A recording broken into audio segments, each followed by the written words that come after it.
Thank you for tuning in to Jackman Radio YouTube live stream Friday, September 3rd, 2021. I can't believe it's September already. This last year and whatever and change has been a blur. But I'm psyched tonight to be joined by my friend, fellow podcaster, patriot, maverick, independent, just all around good guy, Mr. Chase Geiser. Chase, thanks so much for coming on, man. It is an honor and a pleasure to be with you again. Yeah, it's good to get you on the show. I did your show, I don't know, a couple months ago was that? Can't remember how long ago it was. Feels like yesterday. Just like I said, everything's a blur, and I don't even really know what day it is. But yeah, Chase is. Obviously, we haven't met in real life. We've met through the internet and through radical chat rooms and Twitter and all kinds of places like that. Match.com. Match.com, Infowars.com, Plenty of Fish, Ashley Madison, ivermectin.com/Russia. We've been on all these websites, but yeah, Chase has a cool podcast called One American Podcast, and your ethos is like I am one American, and yeah. We need to kind of get over our petty shit that we argue about and fight about, and the fault lines that divide us, which I believe majority of the fault lines are superficial and artificial and are created by the powers that be to keep us in line and fighting each other. So, talk a little bit about when you started your podcast, why you started it, and who were your influences to do something like that. So I started my podcast at the very end of May this year. And I basically started it because I was really pissed off about the election. And I'm on the fence. I go back and forth as to whether or not I think it was legit. So I'm not like one of these people that definitely thinks it wasn't legit or definitely thinks that it was legitimate.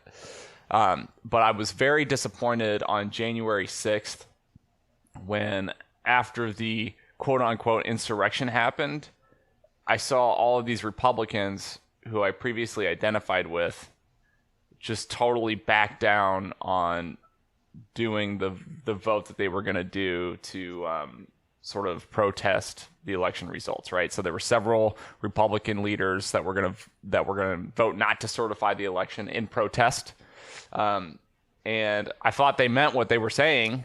And as soon as January 6th happened, they all decided, oh, we're not going to vote that way anymore. And my thinking was, what the fuck does what happened today have to do with how you feel about what happened in November? I mean, it's post facto. Like, this shit happened. Your principles should still be the same, regardless of how ridiculous the public relations are because of what happened today.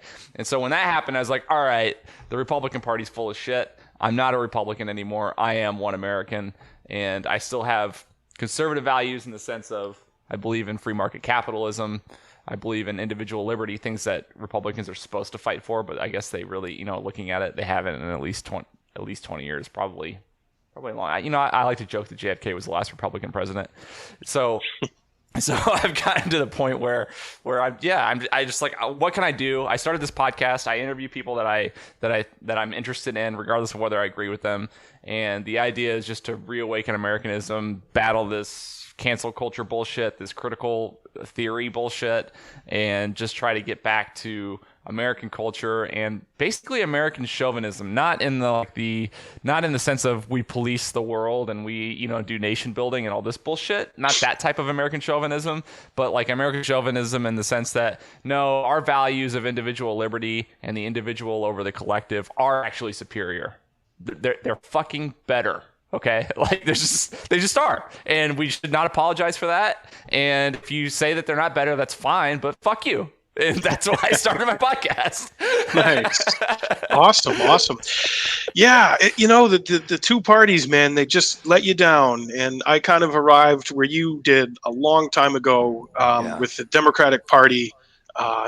Like I probably told you a little bit about my backstory when I did your show. I was a John Kerry supporter in 2004, and I believed, there was a difference between him and George Bush, and that there was a difference between the parties. And then, you do some more research, and you're around a little longer, and you realize on mainly the big picture stuff, there really is no difference between them. And that, led me down the Ron Paul libertarian path, starting in the '08 election. So I love Ron Paul, and frankly, Ron Paul has really challenged my Catholic faith because they haven't made him a fucking saint. nice. So they've got to be full of shit. Well, Saint Paul, Saint Liberty, St. Paul. Maybe they Paul. did. Maybe I just mixed it up. I think what needs to happen, Chase, we got to get rid of the original loser, Saint Paul, and give it to Saint Ron Paul, okay, and Saint Paul McCartney, okay, and Saint Paul Simon. Yes. But, yeah, man, it's twisted how divided in team baseball our politics are now. I mean, Jesus, we can't even. Fuck it, I don't care. I'm gonna talk about it. You know, Rogan took the fucking horse jizz, the ivermectin, you know, and it helped him. It worked. He did other things. You know, he did I don't know. He had a drip. He got hooked up to a drip. He consulted with a team of doctors, and he got better. Granted, Rogan's a specimen, and that guy's healthier than majority of Americans anyway. He's in his 50s. But so the point I'm going to make here is that just a remedy for a virus is politicized, and we can't even have a conversation about it. People are so dug in on their sides and their teams that, like, you have people tweeting, "Oh, I hope Joe Rogan dies. I hope fucking," just to prove a point about their political beliefs and this team baseball that they're on. It's like batshit, dude. I know. I saw him live last week, and I've been feeling kind of sick this week. No way. You saw Rogan live? Yeah. Austin. And he did a show at Vulcan, and it was hilarious. Tony Hinchcliffe opened up for him, and I can't remember the guy that opened for Tony. Oh, dude, I'm so jealous right now. It was funny, and I don't know if I have COVID or not. I probably don't, but I have like a sore throat, and I've been laying in a robe all day. And I like the robe, man. Yeah, show that robe out, Chase. Let's see the robe. Show a little bit. Let's see some chest hair. Let's see some chest hair. Best thing I ever bought from China. It's so yeah. I got the Don Draper chest hair. I got the Draper. Yeah, I'm into it. Let's see if I get it. There we go. Yeah. And, I like to joke that Joe Rogan gave me COVID, so that's what I've been claiming all week with no evidence. Dude, I mean, you got to get a souvenir when you go to these shows. So if you can't get an autograph, get COVID. Give me the vid, Rogan. Yeah, give me that. We'll get the ivermectin with the gay frogs. But it's just sickening, man. And I'm just so tired and worn down. It's so tired and old and just it's a dead horse now, man. The people arguing about it, and and then really the camps, that dead horse, that dead ivermectin loaded horse. Yeah, the horse jizz ivermectin, and it just I can see these fault lines in people I know, even members of my own family. It hasn't happened yet, but I'm just waiting for the holidays this year. Are you vaccinated? Oh, they're not vaccinated. He's vaccinated. He can go to the party. He's going to be invited. No, they're not going to be invited. You know what I mean? Like that's happening all around, and that's fucked up. Yeah, I got vaccinated just so I could really confuse people because I'm very anti these vaccines, and I'm very anti mandates. And so it's like, I don't think that I'm going to die if I get vaccinated. Like, that's not the point. So I'm just going to I'm going to get the J&J, and then I'm going to talk mad shit. Nice. Well, depending on what you do in your life, do you like to travel a lot? Do you want to go to a lot of shit? I mean, look, man, I'm not showing my passport to anybody. There's no fucking way. Yeah, let me see your papers, bro. It's a personal choice, and it's between you and a doctor. Consult a doctor. It's a medical decision, and it's no one's business. And if people want to do it and they want to get vaccinated, man, that's fine. And if you don't want to do it, that's fine too. And I don't begrudge, and I don't shit on anybody who goes either way. You know what's weird? It's weird to me that you have to get a prescription for ivermectin, but you don't have to get a prescription for the vaccine. Oh, really? I didn't know that. Yeah, no, you just walk into CSV. You can walk into CSV and get the vaccine. You don't have to get a prescription. Or CVS? That's what I mean, CSV, whatever. Or Walgreens. Yeah, Walgreens. Walgreens, Infowars.com. Yeah, but that's kind of been the case for like every vaccine, right? I don't think a doctor has to write you a script for any vax. Well, no. I mean, there's just places you can just show up and get it. Yeah. Just why get do it. You need a script for ivermectin? For horse poop. Right. I guess you go to Tractor Supply and just get it. Yeah, just get it when you're... Is that even the same stuff, though? Like, no. I'm sure that's different. Yeah, it's almost to the point where I just don't even care anymore. I just brought it up because it's trending right now, and I've been hearing about it the last week. Keywords. But keywords, buzzwords. Just getting ready to put the chip in my head. So that's kind of what's been going on. But yeah, it just sucks how you have to like be in a camp and be on a team and just be dug in about something that really is not anyone else's business. And mandates. Fuck, man. This Australia. I don't know if you've been paying attention to Australia. That's a hellscape over there right now. So are they really doing the camps, or is that just bullshit? And are they really force vaccinating children, or is that just bullshit? So I don't know about that stuff. I'm just talking about this shit where these kids were just out hanging out at a beach at a park at like midnight, and they all got arrested and hit with $1,000 fines, and their mom had to be called to come pick them up, and the cops roughed them up. I mean, that's crazy shit, man. That's the kind of shit I'd go to prison if that was happening in America. I would become a mass shooter, not like innocent people, but if cops came to like arrest me or force my kid to get vaccinated, I would fucking take their life. You can't force children. Yeah, for children, man, that's the parents' decision. That decision doesn't lie with school or law enforcement or anything like that. But Australia is just they're testing it out there because they're probably more of a docile population as compared to here we are in America, because there's more fucking guns in America than there are people. And there's more guns in my house than there are people. I just don't see that shit like flying here in America, but to see it happening in a place like Australia is pretty insane. Yeah, I think so too. But in Australia, there's not 223 just laying around. Chase loves his guns. Don't try and take our firearms, Pierce. If you try to take our firearms, 1776 will come after them. Stalin took the guns. Castro took the guns. Chavez took the guns. You try and take our guns, Hitler. Pierce. Oh yeah, Hitler took the guns. Stalin took the guns. Castro took the guns. Chavez took the guns. That's like some of the greatest television that's like ever happened. Yeah. I actually for a while we weren't able to get Alex Jones in my house on the Roku. Did you know that you can watch him if you have Roku? If you have a Roku TV, you can watch Alex Jones, no problem. I didn't know that. Just search InfoWars, and there's an app. I can't remember what the app is called. It starts with an H, and it does like alternative live streams. That's incredible. You can live from your Roku TV watch Alex Jones, no problem. I don't know if it works on a Fire Stick or any other smart TV, but my wife and I, we watch Alex Jones religiously, not because we agree with everything he says, but just because it's very good entertainment. Dude, he's the soul of the age. He's still the one. Yeah. I mean, you got to go to his website to get him, but yeah, he's fun. He's a lot of fun. And people his commercials are just as good as his show. Oh, the commercials are everything. But I'm telling you, I've never felt healthier. I've never felt stronger, never felt better. He's there with his shirt off, kind of pot belly. He's kind of in shape, but he's kind of fat. You know what I mean? Yeah. He looks like he's about to have a heart attack. Yeah. Oh, yeah. But the people who are like genuinely triggered by him and like get angry about him, I don't understand how someone can live in your head rent free like that. Like same with Trump, the people who are just constantly like upset and angry and triggered about Trump or like Alex Jones or about anybody, left or right. I don't care who you are. It's just like, I don't know. It's very childish to me and very immature. Yeah, but they're going to get COVID and they're going to die, so everything's going to be okay. Right.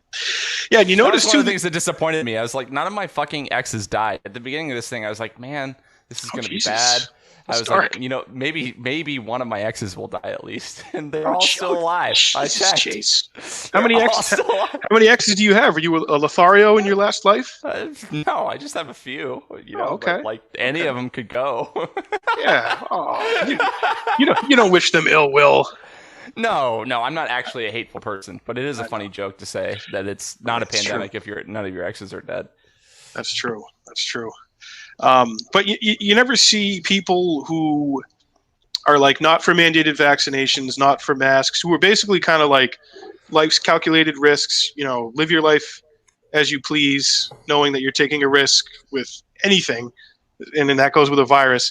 None of them ever wish ill will on the, COVID cult people who are like, we got to get vaccinated. You got to wear a mask. You got to socially distance. And right. Then when I hear about people who are vaccinated who get COVID and who are like, really, it's like, dude, I want them to recover. I don't wish them to die. I don't wish ill will on anybody. So it's just interesting. Nancy Pelosi. Well, maybe Nancy Pelosi, maybe Crooked Hillary, and possibly Rosie O'Donnell.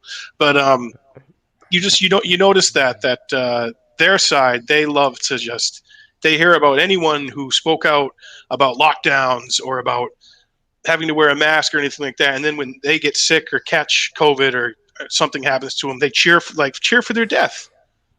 Are you a Jordan Peterson fan?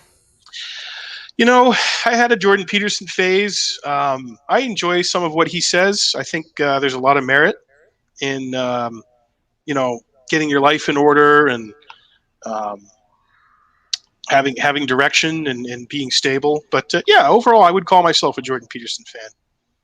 So one thing that Jordan Peterson has said that's really stuck with me is if you watch some of his lectures, I don't want to be that guy that always brings up Nazis, but I'm going to do it this time. If you watch some of his lectures about Nazi Germany and the psychology, I think he had a class that he used to teach. I don't know if he still teaches it, called I think it was just called personality, but it was a personality psychology class. And he talks about how we have to realize as human beings that the Nazis weren't like different from us. They weren't like just this breed of evil that was vanquished, that could pop up again. He's like, everybody has that within them to irrationally hate a group for the wrong reasons, to follow orders that you would think now you would never follow, but in the moment you would. And how important it is to realize how capable of evil you, Eric, me, Chase, are.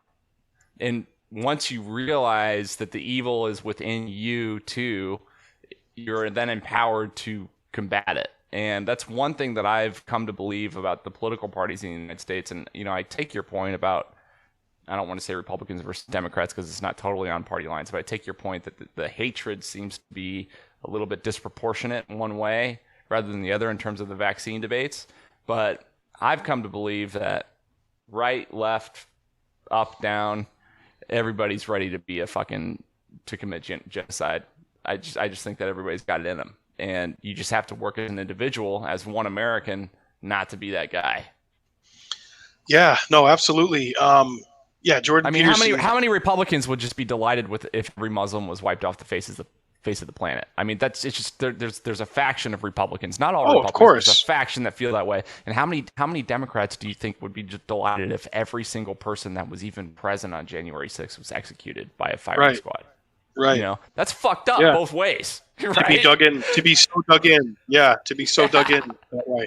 Yeah, no, actually, I just watched a chilling documentary called Final Account, which is testimony from a wide range of like old Germans and Austrians who either were witnessed, were there, or participated wittingly or unwittingly in the Holocaust.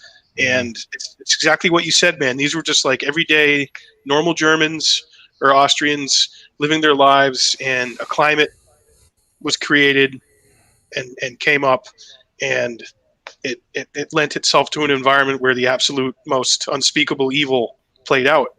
And you're right. They're Germans. They're just people, but it was conditions that were created that made that become a reality and a possibility. So, yeah, we're not equating or comparing the Holocaust to the COVID thing, but you're just talking about overall an attitude. Just the human condition. It's just the state of us as human beings that we're capable of doing that. I mean, the climate's not in place right now for that, and that's great. But just because you're not doing it now doesn't mean that you wouldn't have if you were in 1943 Auschwitz Guard. I don't know. Every person that chose to get on a lifeboat on the Titanic chose for someone else to die instead of them.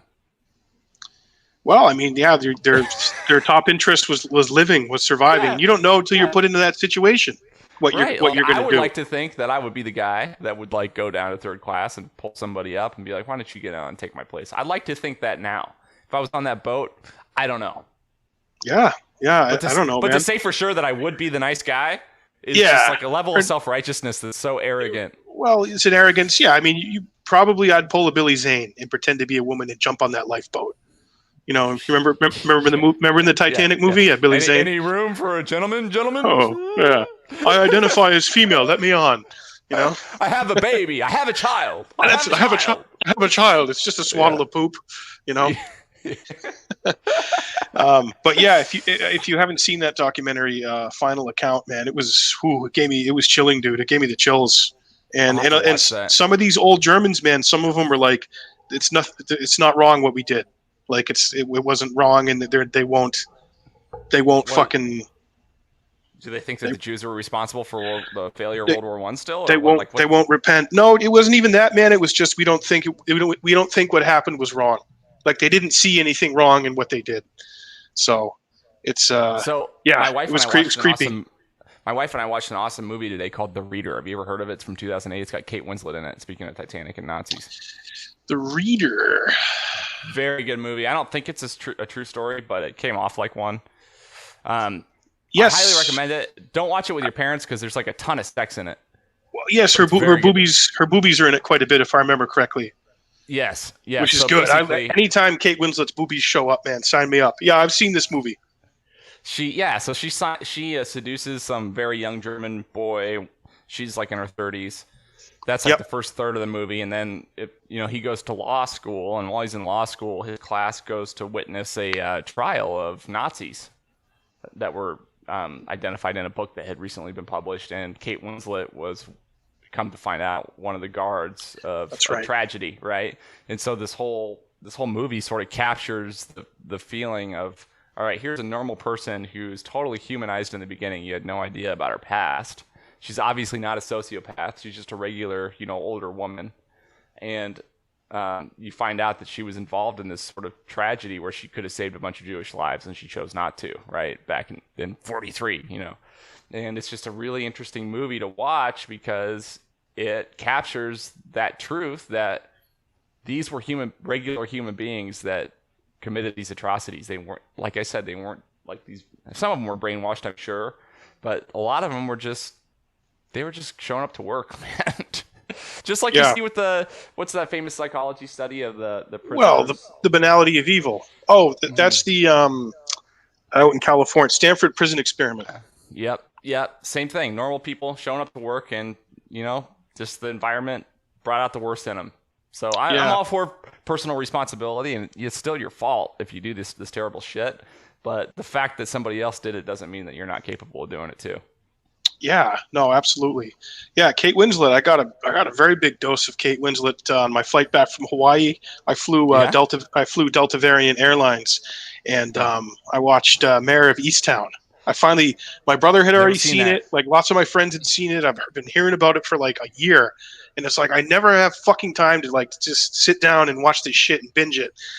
Finally, flying to and from Hawaii, you got plenty of time, man. So So what's that movie about? I've never seen it. So it's actually a series. It's a TV series. I think it was on HBO or Showtime. And Kate Winslet plays a detective in small town Pennsylvania. My wife watched that. Yeah, did she like it? Yeah, she did. Yeah, it's worth it. And Winslet, so she's a detective, and you just kind of discover more about her family background and the trauma in her family. And there's like a series of girls who've gone missing, and she's been working the cases. And it's small town, so she knows everybody, and it's kind of like all tied in together. So it was good. It was very entertaining, and I liked it. And I think Kate Winslet, aside from her boo-boos, she's actually a really good actress. Yeah, she's talented. I really loved Eternal Sunshine of the Spotless Mind with Jim Carrey. Yeah, it's been years since I saw that. His serious roles, man, are good. Yeah, when he acts serious. Yep. My wife's coming to bring me water. You want to say hi to Eric? No, she's shy. Let's see your wife. Get her in. Get her in. She's too shy. Miss Geiser, come say hi to Alex. Bye, baby. Love you. I texted her. I texted my wife in my house. Okay, can I have some water, please? What a nice wife. Very, very beautiful wife. And happy wife, Chase, happy life. Okay? That's true. Well, the Donald, man, he had 3 happy wives. Look, I made money on all those deals. I had a team of lawyers that were sharks like you wouldn't believe. They were sharks. We got Sherwood, aloha from Maui, smiling from ear to ear already. We make people smile, Chase. Isn't that nice? Yes, I did my honeymoon in Maui. Oh, you did? Okay. I was at the 4 Seasons. So Hawaii was fun, man. I went to Kauai and I stayed in a town called Princeville in a really nice condo that was just like literally right in the ocean was right there, right behind the condo. That's amazing. And I woke up every morning, man, and some mornings I just cracked a beer from Maui Brewing Company. I don't know if you had any of the beer from Maui Brewing. I don't drink booze. Oh, that's right. You told me that. Not until I'm a millionaire. Good for you, man. And it would be, I don't know, 9, 10 in the morning, and I just crack a cold beer and just sit on the, I think they call it the lanai. Yeah. That's one of my favorite Jim Morrison lyrics from Roadhouse Blues. I woke up in the morning and I got myself a beer. Yeah. Woke up in the morning and I got myself a beer. That's one of your favorite lyrics. And then, hold me close now, Tony Shaffer. You saw that? I did. Dude, that was so, dude, you being cutesy with Tony Shaffer, that was so endearing. That was cute. I love that fucking guy, man. Dude, how do you know Tony? You got to hook me up with him, man. I would love to have him on my show. So I started my podcast. I'll hook you up with him. He'll do it. So here's the deal with Tony. Tony's very brilliant, very kind, somewhat disorganized. So for example, I had him on my podcast, but he didn't show up the first time he was supposed to come on. And so he might not show up, but he will eventually make good on the commitment. So he'll come for the second time you book him. After the first no show, you'll get him. Yes, and he means to come. So he means to be there, but sometimes it just doesn't work out. So Tony's great. I basically, he followed me on Twitter in May, and kind of right when I was really trying to grow my Twitter account. And after he followed me, I immediately direct messaged him, and he just agreed to come on. And he was like one of my fourth episode or something. He was early. Yeah, no, that's a great guest. Yeah, we do follow each other on Twitter, and I think we talked years ago, because I've been into the 9/11 shit, basically since it happened, and I don't know if you know much about Tony's whole thing about Able Danger and basically blowing the whistle on the fact. His name, right? His code name was Chris Stryker. Chris Stryker, was it? That was what he told me. Code name or porn? Was it his porn name? Exactly. He loves porn stars too. I got a whole clip of that on the podcast. Yeah, was he talking about Brandy Love? Yeah, he's like, I follow the porn stars, follow me back. I just do. People criticize me and say, Tony Shaffer follows porn stars. I'm like, I follow them if they follow me back. Give me a break, man. It's actually refreshing to see someone who maybe leans right just be into female porn stars, as opposed to a lot of these people who are into little boys, So do you think John Podesta is a pedophile? Do you think that's all that shit's legit? Oh my God! I saw some disturbing. I've been following the McAfee Telegram channel. And some of the shit that's coming out, this kill switch stuff that he's releasing, is very disturbing. Not definitive, but very disturbing. The Podesta stuff, there's a lot of smoke there, man. I'll say that. So when all the Pizzagate shit, emails are real. Yes. Oh, no, all the emails are real. They're absolutely real. The Spirit cooking dinners with Maria Abramovich, that's some fucking weird shit. That's that's some Hollywood, DC, fucking Illuminati bullshit kind of stuff. But I mean, I would not email my brother and be like, "Oh, I'm thinking about getting pizza for a half hour. Do you want to join me?" I don't know what the fuck does that mean? Via email too. Like, why did you fucking text him? There's obviously coded language in coded stuff. But, here's something about John Podesta that's not talked about a lot, but was, I think, referenced in some of these emails, is that he and his brother Tony were very good friends with Denny Hastert, the former speaker. Who that person is. Denny Hastert? Denny Hastert, I believe, is one of the longest serving speakers of the House, convicted pedophile, went to prison for molesting. Gingrich? Yes, he was after Gingrich. He was when Bush was in there. During 9/11, okay. He was up there. And he's just a fucking slug, dude. He's just disgusting fucking slug. And he was a high school teacher and a gym coach back in the day. And he molested high school boys and stuff.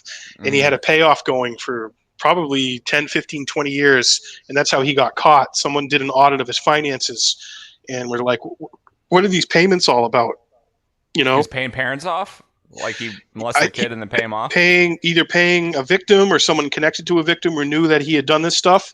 But anyways, he got caught and he went to prison for it.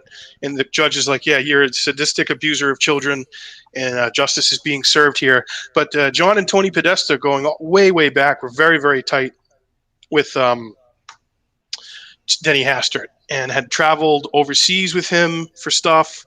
And were very sympathetic to his case and, kind of sought to downplay it. And So I mean, that obviously doesn't prove anything, but that's well, if you're hanging out, so I will say, birds of a feather, right? I was in a band in college, and I can't even remember the name of the band because it was so short-lived. I played the trumpet. The Comet Ping Pongs. Right. And so I was in this band. This was 2010. What the fuck was the name of that band? I don't know. Anyway, I played the trumpet, and there was this guy in the band who I'm not going to name, but he was like the funniest fucking guy I've ever met in my life. I mean, he was sort of like a Zach Galifianakis type sense of humor, just kind of wild, rowdy. He was out of shape, but like it was funny how he was out of shape. And he played the trombone and the piano beautifully. Okay, funniest fucking guy ever. A couple years go by. I spent a lot of time with this guy. This dude like repeatedly raped or assaulted women. Like drive by, like grabbing them, throwing them in his car. Showed up to like festivals, and like there were several women. The dude, he's still in prison. Like he pled guilty. I mean, the evidence was definitive, and he was like a serial rapist, and I never would have fucking known. So it's possible that these Podesta boys were hanging out with the Speaker of the House and they had no idea. That being said, if I had spent more time with Eric, I think that I probably would have picked up on it. I was in a band for like a month. It was a short-lived thing. A lot of bands were put together. I went to Belmont University in Nashville, so everybody joined a band like right when they went to school. It was a music school. So there were just bands kind of flying in and out. I didn't spend a lot of time one-on-one with them. But I can't imagine that you can spend a long period of time with someone with such a big aspect of their personality remaining hidden. Like, how long can you spend with an alcoholic before you know that they're an alcoholic? How long can you spend with a pedophile before you just kind of pick up on it? So yeah, I don't know. I'm not saying, you can't say definitively that the Podestas were, knew he was a ped, but I find it hard to believe they were spending a lot of time with him. They didn't put it together. Yeah. And also, if you look at the artwork at Tony Podesta's house that he has on his walls, I know. Have you seen any of that shit? Kids tied up, all tied up. Dude, that's there were little red bare asses. Their asses are all red and spanked, and their eyes are all big, and they're tied up. Dude, what the fuck is that? That's not artwork. That's fucking filth, man. Yeah, that's child porn. That's what that is. Yeah, it's like a loophole because it's a painting, right? So it's acceptable. Oh, it's art. It's art. So what is popping on McAfee's? What is this, Telegram? Tell me about it, because I'm not on it. So I don't use Telegram very often, but I did get on it, and I guess my understanding is very superficial. So I guess he had a kill switch. So when he died, he had like all this shit set up to post automatically on his Telegram feed, and it's like his official Telegram feed. And it's been like leaking videos. Some of them are older, from like 2017, 2016. And the claims are that in the videos, Podesta is abusing a kid, and you can hardly see what's going on. You just hear the fucking kid screaming, and you hear a guy who sounds exactly like John Podesta yelling at the kid. And it's probably, I've seen some disturbing videos. I've seen, like, when I was in college, somehow I came across like a beheading video that ISIS had made. I was like, what, because I was Live Leak. I've watched Live Leak before. Yeah, and I watched one and I was like, oh my god, this is terrible. That was disturbing. This probably capped that. And you can't even really see what's going on. It's like weird lights. It's real dark in the room. There's like a flashlight going around. Right. But you hear him screaming at this kid, and this kid is screaming, and it wasn't an actor, because I don't care if you're fucking Macaulay Culkin. I don't care if you're the most talented little kid in the whole fucking world. You cannot act good enough to sound like this kid sounded. Okay. So whatever was happening in the video was child abuse of some child by someone. What's not proven is whether or not it was Podesta, but the guy sounded just like him. Isn't it someone yelling? You think you're hot shit, don't you? Right? Yeah, and he's like burning him with scalding water in the shower. Yeah, so that video has been around. I mean, I watched that before McAfee died. Yeah. I've seen that video before. There's more, though. There's more in that vein that McAfee's posted. So, just disturbing shit. Yeah, I mean, and then, of course, before the WikiLeaks emails came out with the 2016 election, the fuck is his name? Andrew Breitbart was all over Podesta. Do you ever see those old tweets from before he died? Yeah. Well, not even just the tweets. There's footage of Breitbart saying to journalists, like, "What are you hiding, Podesta?" He's like, "Fuck you, John Podesta. What's in your closet?" Is what he said to Dave Weigel of the Washington Post. And fucking dead at like 40. Yeah, I mean, he was in pretty bad health, and he liked to That's what they feast. say. And That's what they I say. mean, I don't know, man. Who knows? He could have been killed. He could have just died. But Yeah. no, I mean, I yeah. certainly would love to have Andrew Breitbart around today to talk to him about that shit and Have you read his book? No, I haven't. Dude, his book. I don't know if I have it here. I have it somewhere in my house. He wrote a book called. I can't remember what it was called. It was about the media. He wrote it in like 2011, and it's written in such a way that it's timeless, so you can read it and it's not dated. But I highly recommend that you read that book about. He was like a prophet of what was going to happen in the media. Yeah, Breitbart was. I mean, certainly, he was ahead of the curve on where things are now. Mm-hmm. Okay, I just pulled up one of his. So he tweeted on February 4th, 2011, this is from Breitbart's official Twitter, how progressive guru John Podesta isn't a household name as a world-class underage sex slave operation cover-upper defending 5 years unspeakable before the WikiLeaks. 5 years before the WikiLeaks. defending unspeakable dregs escapes me. So, I mean, what was Breitbart digging into, man? His book was called Righteous Indignation, by the way. I just looked it up. It's very good. Okay. I'll check that out. But yeah, Breitbart was obviously. How does he know in 2011? That's what I'm saying. Like, where we gotta ask Ben Shapiro or Milo, because I guess they would probably be the only people alive that would know what the fuck he was talking about. We got to talk to people who were rolling deep with Breitbart during that time. Fucking Cernovich. What's his? Not Cerno, but what is why the fuck James O'Keefe, man? James O'Keefe. Really well. Project Veritas. Yeah. Yeah, he might know what he's talking about. Yeah. I mean, good thing about James O'Keefe is James won't report anything without hard evidence. I mean, everything he does is video. That's what's so good about Project Veritas. It's like we caught it on video, We're not just writing this shit. And so, I don't think he would formally report anything, but I bet you if you could get a hold of him, talk to him on the phone, he'd tell you what's up. Yeah, that'd be interesting. And then, the one like WikiLeaks email that like kind of freaks you out a little bit is the woman there, Susan Sandler. She emailed Podesta in September of 2014. The realtor found a handkerchief. I think it has a map that seems pizza related. Is it yours? They can send it if you want. I know you're busy, so feel free to not respond if it's not yours or you don't want it. So they found a map, and it seems pizza related. And pizza is code for little kids? I mean, it's said that CP, cheese pizza, is child porn code. So yeah, but are there any publications saying that before WikiLeaks came out? Like, can you go back and can you find a book from like 2008, like FBI CP like manual? Yeah, like that says that. I think so. That it's been used for coded. I mean, that is coded language. They're talking about. I don't know what code for something. Yeah, right. I don't know what the fuck they're talking about there. Why would you choose to use the CP shit though? Pick any other fucking thing. Right. So, I mean, in a long way, I don't know 100% if John Podesta is a pedophile.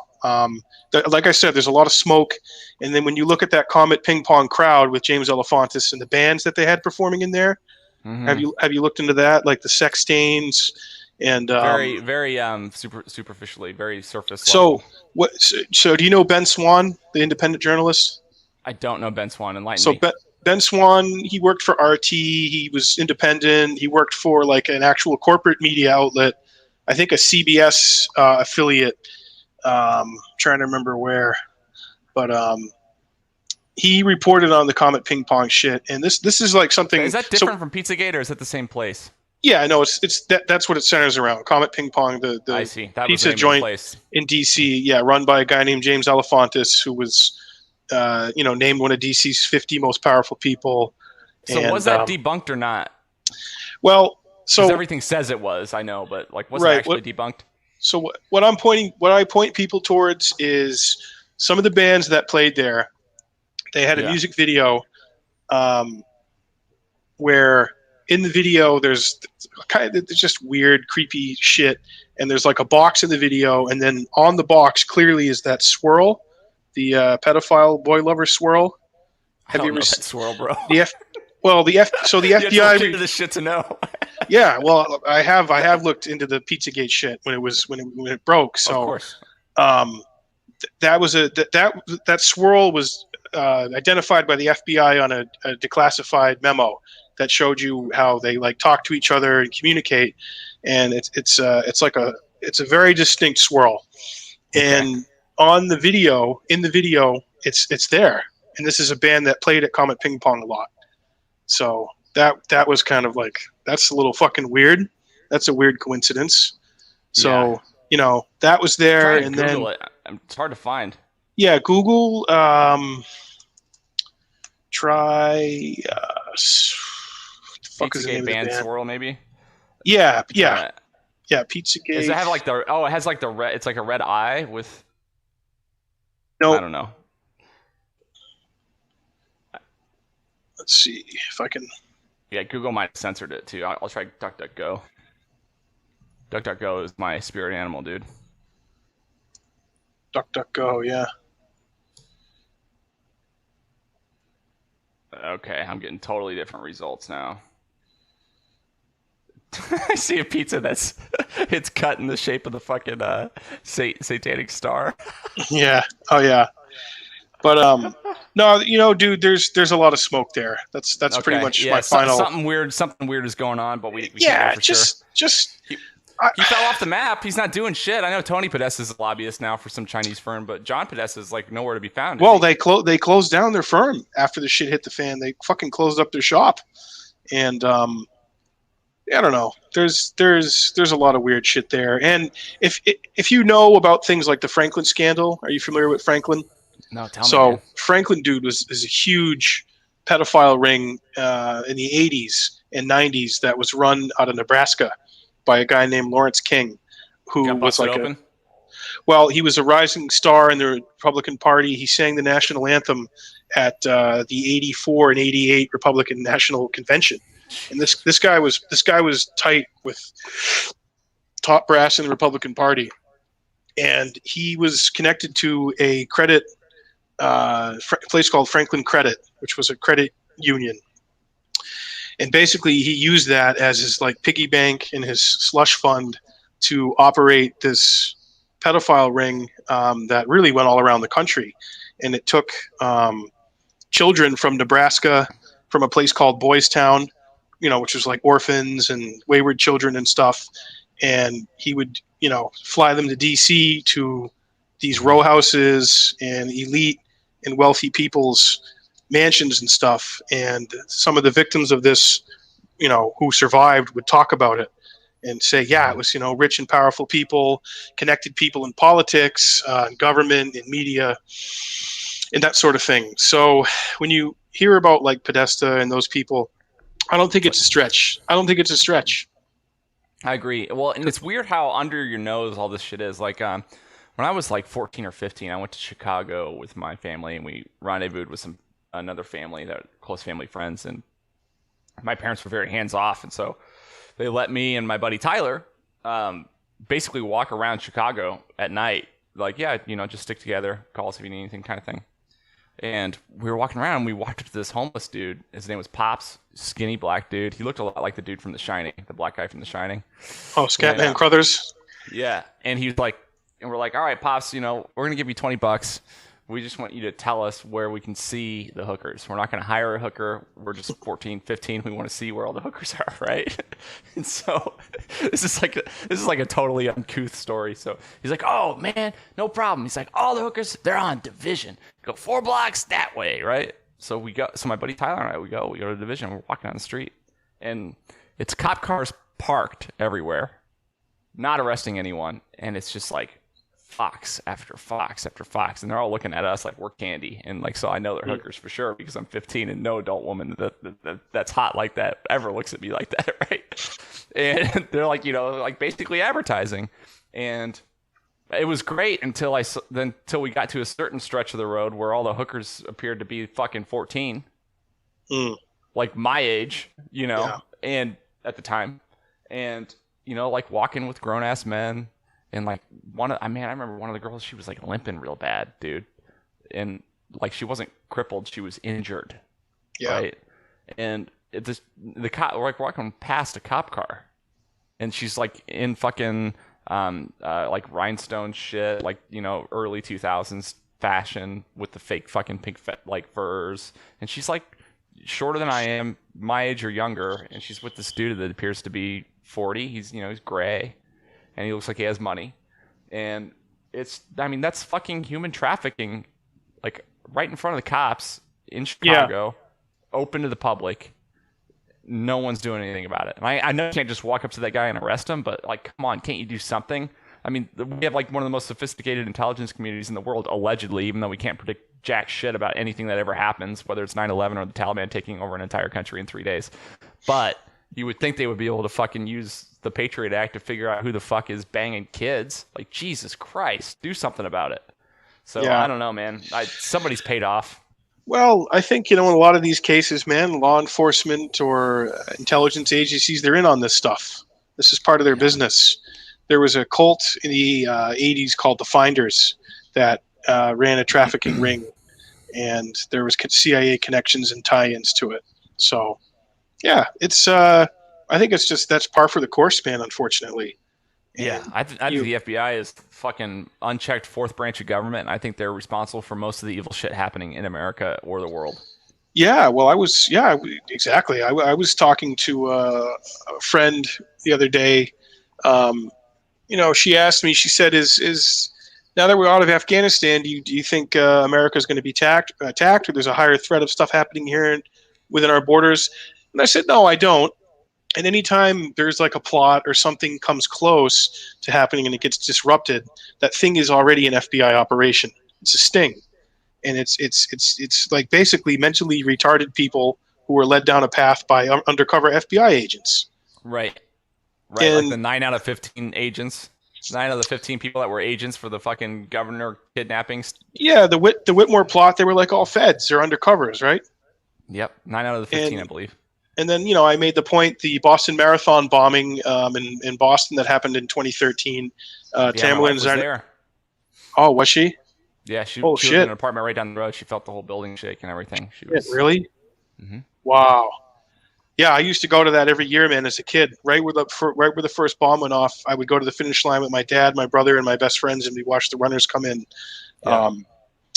And Tamerlan Tsarnaev was totally known to the FBI. He'd been questioned by them before, and there's reason to believe he may have been some kind of FBI informant. What are we gonna do? Insurrection? I don't know, man. What the fuck are we gonna do about it, man? I mean, at the very least, you got to be educated about it, and you got to know about it, and be able to call bullshit on it. Yeah. But when I was a kid, I thought it would be so cool to be an FBI agent. Do you remember that? I don't know if you had that when you were a kid. Maybe you didn't, but like it was like such a cool thing. Like, you're an undercover agent, you're busting like the worst of the worst people, you're doing all this cool shit. Then now that I'm older, I'm thinking, Jesus Christ, the FBI is the bad guy. They are the terrorists, yeah. Well, when you learn about the kind of fucking ghoul that J. Edgar Hoover was, and how he ran the FBI and what he did and how he was in there for fucking, what was it, 40 or 50, probably 40 years he was FBI director through all those presidential administrations. Yep. He would just go in there to the White House, whoever the new guy was occupying the Oval, and he would either show him a tape or show him some files or just show his hand and say, look, buddy, like to JFK, I got these tapes of you banging these women. I got these recordings of you banging spies, and stuff like that. So they'd have to play ball with him. And, he was obviously very sinister against Martin Luther King Jr., because he suspected MLK of being a communist sympathizer and being in bed with communists. So they bugged him, and in that process, they picked up audio. I don't know if there's tape, but there's certainly audio of Martin Luther King Jr. having sex with many women and orgies and stuff like that. And they only met once.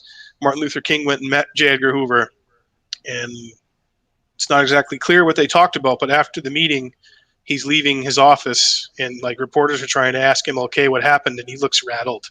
He looks like fucking Hoover showed him some tapes or showed him what he had on him and said, "You will get in line, son." Yeah. And so that's the FBI for you, man. That that J. Edgar Hoover created, and they certainly Oklahoma City bombing, Timothy McVeigh, man. That whole thing stinks. That could have been some kind of, it could have gone too far, plot that went too far, and it actually happened. Timothy McVeigh was the Unabomber, right? No, that's Kaczynski. Oh shit, that's right. No, Timothy McVeigh was Oklahoma City. Okay. So one of my groomsmen was a DoD contractor, not for the DoD, but he worked for a nonprofit that provided services to the Department of Defense.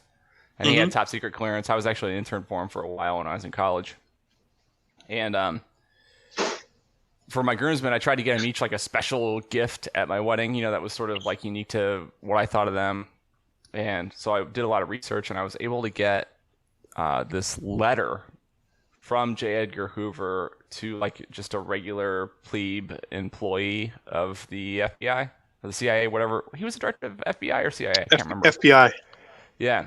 And it was a letter stating that, you've got a raise, and it was like, instead of being paid $5,875 a year, you're now going to make $6,100 a year or whatever, but it was signed by J. Edgar Hoover. I just thought my buddy would appreciate having that, since he was in the intelligence community. But it's funny, because whenever I think of J. Edgar Hoover, I just think of that fucking letter, and how it's funny how you can just, on the internet, you can find these things. So is it signatures, autographs? Is that an actual J. Edgar Hoover signature? Yeah, it's authentic. It came with the certificate. I did all the research. I did all the research on the vendor. The vendor has a very good reputation. It was all legit. Wow. But, he just signed the letters whenever they issued a raise, and I don't know if they used like one of those machines, auto to pen. do it or not.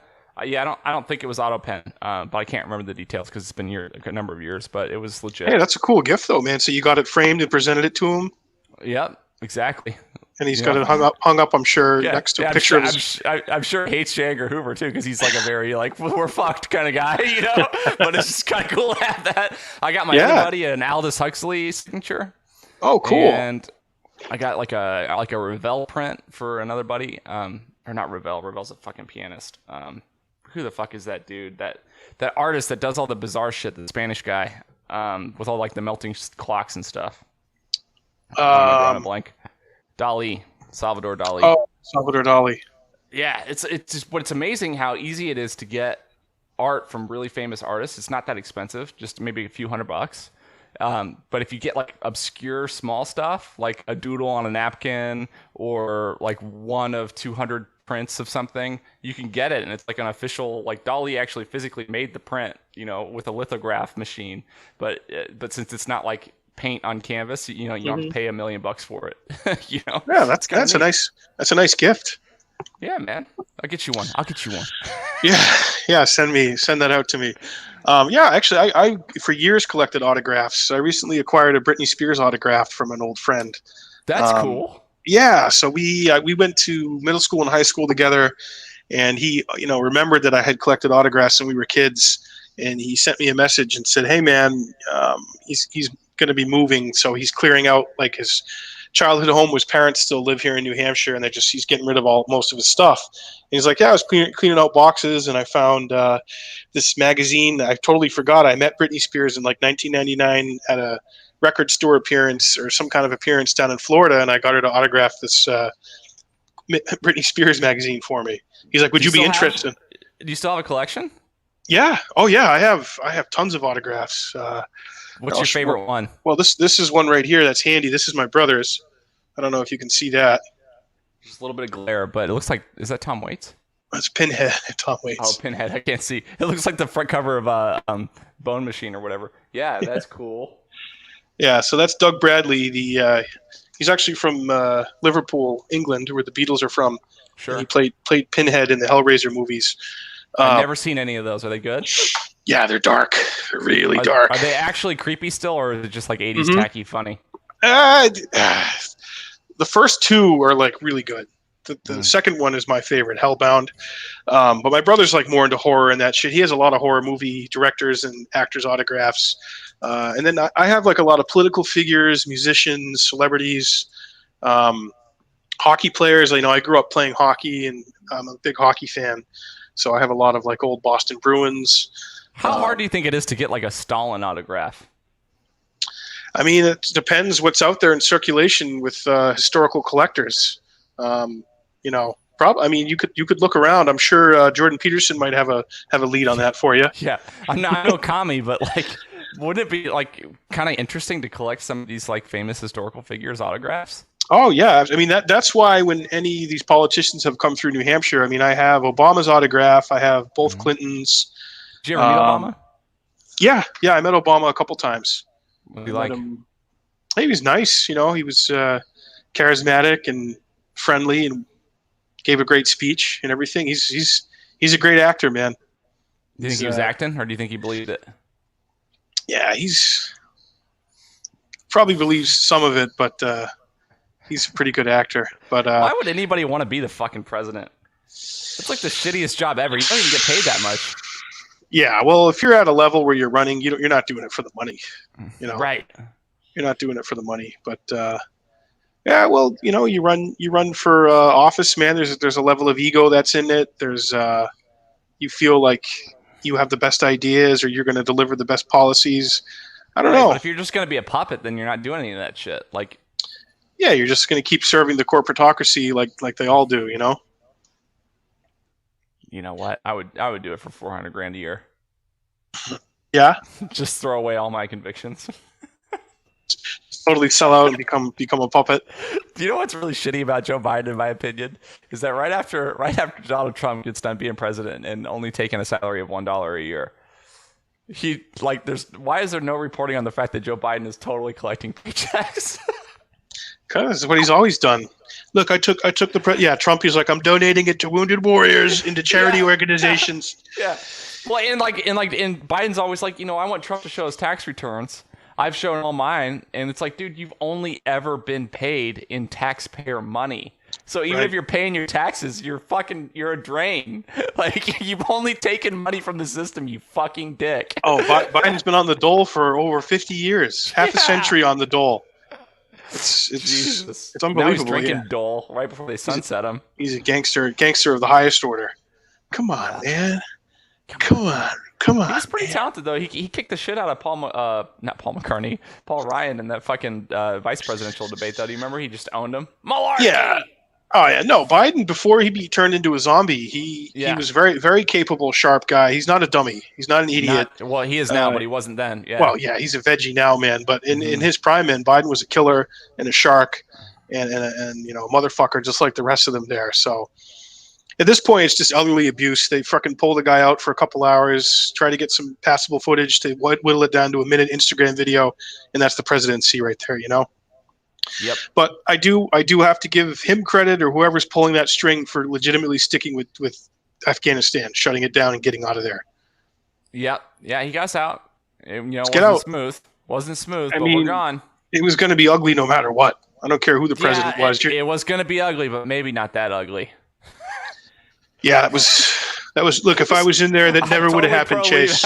I'm totally pro leaving that fucking country. Don't get me wrong, but it seems to me that there may have been some errors. Yeah, there was maybe some lack of planning. Just give me that. That's all I'm asking. That's all I'm asking. Yeah, and I'm no Biden cheerleader or defender, but obviously I spent a year of my life on Tulsi's campaign shouting about ending the wars and shutting the wars down, and now when one is actually ended and being shut down.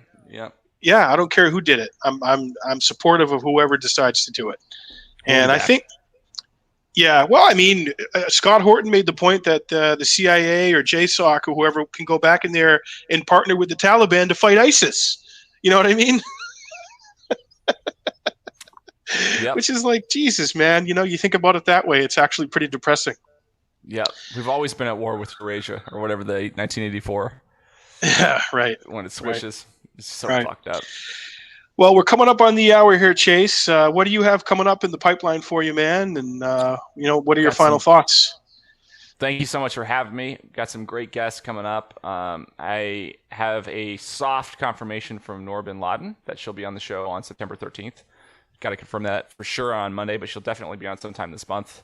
So that's an exciting guest. I got some other great guests coming up next week who I cannot recall off the top of my head. But they're so great you can't even remember who they are. Right. You're pulling a Biden. I won't tell you what my favorite verse in the Bible is. That's very personal. Pull a Reagan. I can't recall. Exactly. So good stuff going on. Thanks so much for having me. Anybody can follow me at Real Chase Geiser on Twitter or One American Podcast on YouTube or anywhere you listen to podcasts. Yeah, absolutely. Yeah, thanks for coming on, Chase. It's fun to anytime, man. And I mean that. I'm not just saying that for the fans. Anytime. For the only fans. Yeah, how can we find your OnlyFans, Chase? Where's that at? That's a secret. You know, isn't it? I actually am seriously. This is not a joke. I'm seriously considering hosting my podcast on OnlyFans. You should. And I'll just wear the robe. I was going to say, you got to wear it in the robe, but you got to be commando under the robe. There can't be anything else going on there.